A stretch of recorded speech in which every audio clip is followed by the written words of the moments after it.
ओम नमः शिवाय। राधे कृष्णा। दोस्तों, हम अपने लिए सुखी जीवन की कामना करते हैं तो सबसे पहले सुखी जीवन के लिए अपने पितृदेवों की याद आती है और उसके साथ साथ अपने कुलदेव और कुलदेवी की याद आती है। विशेष रूप से यदि हम अपने कुल की वृद्धि की बात करें तब कुल देवी माता ही सबसे पहले याद आती है। दोस्तों, कुल देवी का स्थान हमारे घर के प्रथम द्वार के ऊपर होता है। जब कुल देवी का स्थान ही मुख्य द्वार पर होता है तो बिना कुल देवी की इजाज़त के कोई देव प्रवेश नहीं कर पाते हैं। यही कारण है कि बिना कुल देवी को खुश किए हम कितने ही देवों की पूजा करें तो वह फलित नहीं हो पाती है। तो चलिए अपनी कुलदेवी को खुश करने के लिए सुनते हैं श्री सिद्धि विनायकाय नमः अथ श्री कुलदेवी स्तोत्रम। ओम नमस्ते श्री कुलदेवी कुलाराध्या कुलेश्वरी कुल संरक्षणी माता कौलिक ज्ञान प्रकाशिनी वंदे श्री कुल पूज्या कुलांबा कुल रक्षिणी वेद माता जगन माता लोक माता हितैषिणी आदिशक्ति समुद्भूता त्वया हि सम्पूर्ण जगत् विश्ववन्द्यां महाघोरां त्राहि मां शरणागतम् त्रैलोक्यहृदं शोभे देवी त्वं परमेश्वरी भक्तानुग्रहकारिणी त्वं कुलदेवी नमोस्तुते महादेव प्रियंकरी बालानां हितकारिणी कुलवृद्धि करी माता त्राहि मां शरणागतम् चिदग्रिमण्डल संभुता राज्य वैभवकारिणी प्रकटितां सुरेशानी वन्दे त्वां राजगौरवम् त्वदीये कुले जातः त्वामेव शरणं गतः त्वद्वत्सलो अहम् आद्ये त्वं रक्ष रक्षाधुना पुत्रं देहि धनं देहि साम्राज्यं प्रदेहि मे सर्वदा अस्माकं कुले भूयात् मङ्गलानुशासनम् कुले अष्टकम् इदं पुण्यं नित्यं यः सुकृति पठेत् तस्य वृद्धि कुले जातः प्रसन्ना परमेश्वरी। ओम नमस्ते श्री कुलदेवी कुलाराध्या कुलेश्वरी कुल संरक्षणी माता कौलिक ज्ञान प्रकाशिनी वंदे श्री कुल पूज्या कुलांबा कुल रक्षिणी वेद माता जगन माता लोक माता हितैषिणी आदिशक्ति समुद्भूता त्वया हि सम्पूर्ण जगत् विश्ववन्द्यां महाघोरां त्राहि मां शरणागतम् त्रैलोक्यहृदं शोभे देवी त्वं परमेश्वरी भक्तानुग्रहकारिणी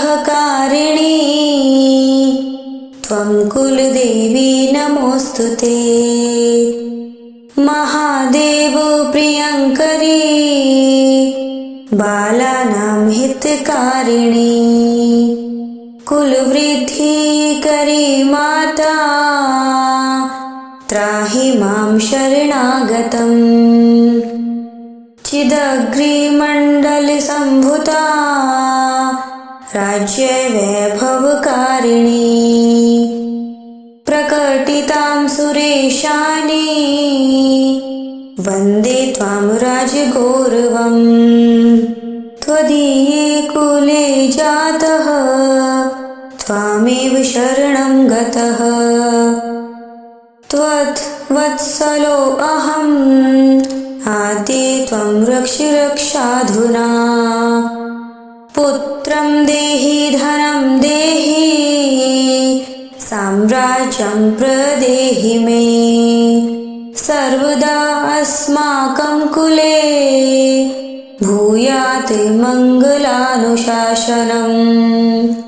कुले अष्टकम् इदं पुण्यं नित्यं यः सुकृति पठेत् तस्य वृद्धि कुले जातः प्रसन्ना परमेश्वरी। ॐ नमस्ते श्री कुलदेवी कुलाराध्या कुलेश्वरी कुल संरक्षणी माता कौलिक ज्ञान प्रकाशिनी।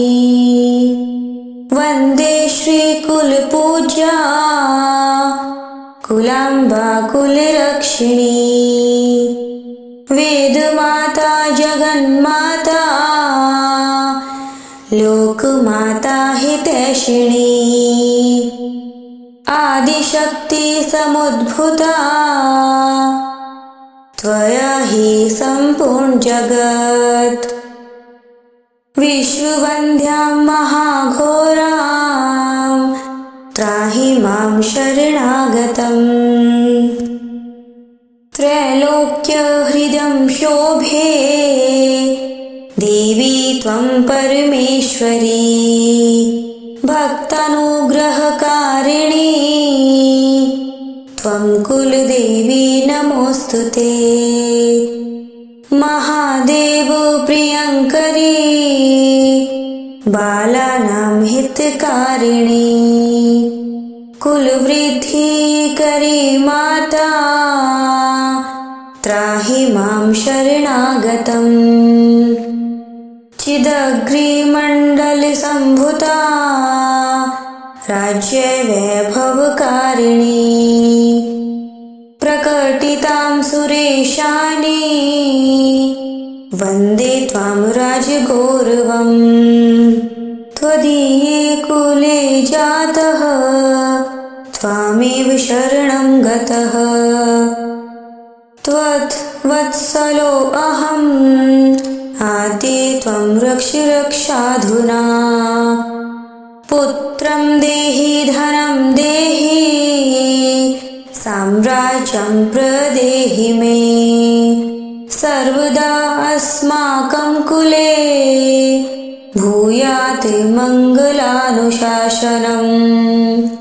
कुले अष्टकम् इदं पुण्यं नित्यं यः सुकृति पठेत् तस्य वृद्धि कुले जातः प्रसन्ना परमेश्वरी। ॐ नमस्ते श्री कुलदेवी कुलाराध्या कुलेश्वरी कुल संरक्षणी माता कौलिक ज्ञान प्रकाशिनी। वंदे श्री कुल पूज्या कुलांबा कुलरक्षिणी। वेद माता जगन्माता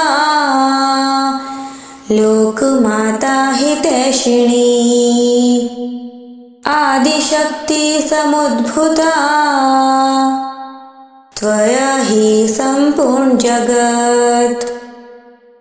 विश्ववन्द्यां महाघोरां त्राहि मां शरणागतम्। त्रैलोक्यहृदं शोभे देवी त्वं परमेश्वरी भक्तानुग्रहकारिणी त्वं कुलदेवी नमोऽस्तुते। महादेव प्रियङ्करी बालानां हितकारिणी कुलवृद्धिकरी माता त्राहि मां शरणागतम्। चिदग्निमण्डलसम्भूता राज्यवैभवकारिणी प्रकटितां सुरेशानी वन्दे त्वां राजगौरवम्। त्वदीये कुले जातः त्वामेव शरणं गतः त्वद्वत्सलो अहम् आद्ये त्वं रक्ष रक्षाधुना। पुत्रं देहि धनं देहि साम्राज्यं प्रदेहि मे सर्वदा अस्माकं कुले भूयात् मङ्गलानुशासनम्। कुले अष्टकम् इदं पुण्यं नित्यं यः सुकृति पठेत् तस्य वृद्धि कुले जातः प्रसन्ना परमेश्वरी। ॐ नमस्ते श्री कुलदेवी कुलाराध्या कुलेश्वरी कुल संरक्षणी माता कौलिक ज्ञान प्रकाशिनी वंदे श्री कुल पूज्या कुलांबा कुलरक्षिणी वेद माता जगन्माता लोक माता हितैषिणी आदिशक्ति समुद्भूता त्वया हि सम्पूर्ण जगत् विश्ववन्द्यां महाघोरां त्राहि मां शरणागतम्। त्रैलोक्यहृदं शोभे देवी त्वं परमेश्वरी भक्तानुग्रहकारिणी त्वं कुलदेवी नमोऽस्तुते। महादेव प्रियङ्करी बालानां हितकारिणी कुलवृद्धिकरी माता त्राहि मां शरणागतम्। चिदग्निमण्डलसम्भूता राज्यवैभवकारिणी प्रकटितां सुरेशानी वन्दे त्वां राजगौरवम्। त्वदीये कुले जातः त्वामेव शरणं गतः त्वद्वत्सलो अहम् आद्ये त्वं रक्ष रक्षाधुना। पुत्रं देहि धनं देहि साम्राज्यं प्रदेहि मे सर्वदा अस्माकं कुले भूयात् मङ्गलानुशासनम्। कुले अष्टकम् इदं पुण्यं नित्यं यः सुकृति पठेत् तस्य वृद्धि कुले जातः प्रसन्ना परमेश्वरी। ॐ नमस्ते श्री कुलदेवी कुलाराध्या कुलेश्वरी कुल संरक्षणी माता कौलिक ज्ञान प्रकाशिनी वंदे श्री कुल पूज्या कुलांबा कुलरक्षिणी वेद माता जगन्माता लोक माता हितैषिणी आदिशक्ति समुद्भूता त्वया हि सम्पूर्ण जगत्। विश्ववन्द्यां महाघोरां त्राहि मां शरणागतम्। त्रैलोक्यहृदं शोभे देवी त्वं परमेश्वरी। भक्तानुग्रहकारिणी त्वं कुलदेवी नमोऽस्तुते। महादेव प्रियङ्करी बालानां हितकारिणी। कुलवृद्धिकरी माता त्राहि मां शरणागतम्। चिदग्निमण्डलसम्भूता राज्यवैभवकारिणी। प्रकटितां सुरेशानी वन्दे त्वां राजगौरवम्। त्वदीये कुले जातः त्वामेव शरणं गतः। त्वद्वत्सलो अहम् आद्ये त्वं रक्ष रक्षाधुना। पुत्रं देहि धनं देहि साम्राज्यं प्रदेहि मे। सर्वदा अस्माकं कुले भूयात् मङ्गलानुशासनम्।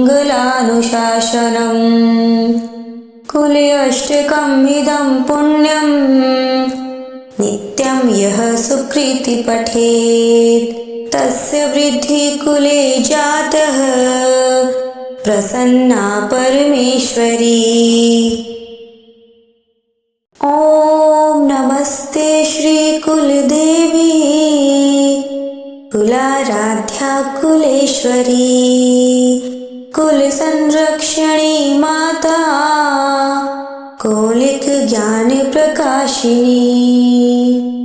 वन्दे श्री कुलपूज्या कुलाम्बा कुलरक्षिणी। वेदमाता जगन्माता लोकमाता हितैषिणी। आदिशक्ति समुद्भूता त्वया हि सम्पूर्ण जगत्। विश्ववन्द्यां महाघोरां त्राहि मां शरणागतम्। त्रैलोक्यहृदं शोभे देवी त्वं परमेश्वरी। भक्तानुग्रहकारिणी त्वं कुलदेवी नमोऽस्तुते।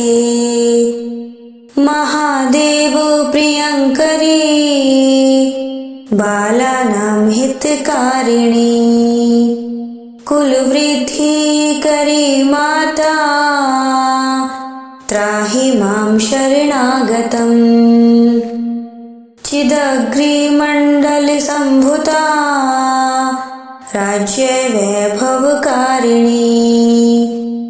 प्रकटितां सुरेशानी वन्दे त्वां राजगौरवम्।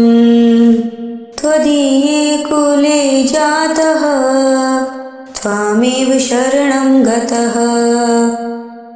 त्वद्वत्सलो अहम् आद्ये त्वं रक्ष रक्षाधुना। पुत्रं देहि धनं देहि साम्राज्यं प्रदेहि मे। सर्वदा अस्माकं कुले भूयात् मङ्गलानुशासनम्। कुले अष्टकम् इदं पुण्यं नित्यं यः सुकृति पठेत् तस्य वृद्धि कुले जातः प्रसन्ना परमेश्वरी। ॐ नमस्ते श्री कुलदेवी कुलाराध्या कुलेश्वरी।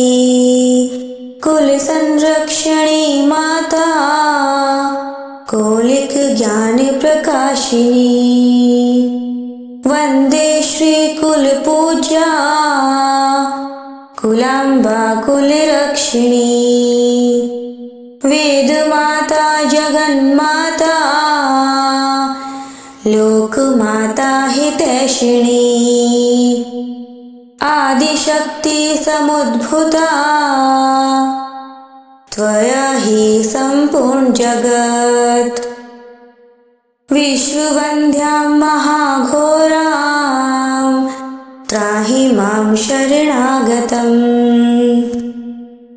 त्रैलोक्यहृदं शोभे देवी त्वं परमेश्वरी भक्तानुग्रहकारिणी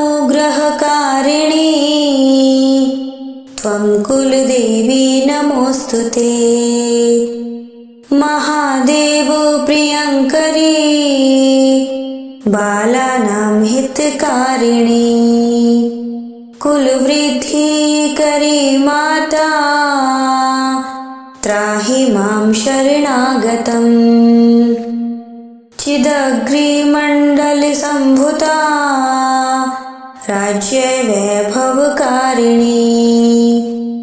प्रकटितां सुरेशानी वन्दे त्वां राजगौरवम् त्वदीये कुले जातः त्वामेव शरणं गतः त्वद्वत्सलो अहम् आद्ये त्वं रक्ष रक्षाधुना पुत्रं देहि धनं देहि साम्राज्यं प्रदेहि मे सर्वदा अस्माकं कुले भूयात् मङ्गलानुशासनम् कुले अष्टकम् इदं पुण्यं नित्यं यः सुकृति पठेत् तस्य वृद्धि कुले जातः प्रसन्ना परमेश्वरी।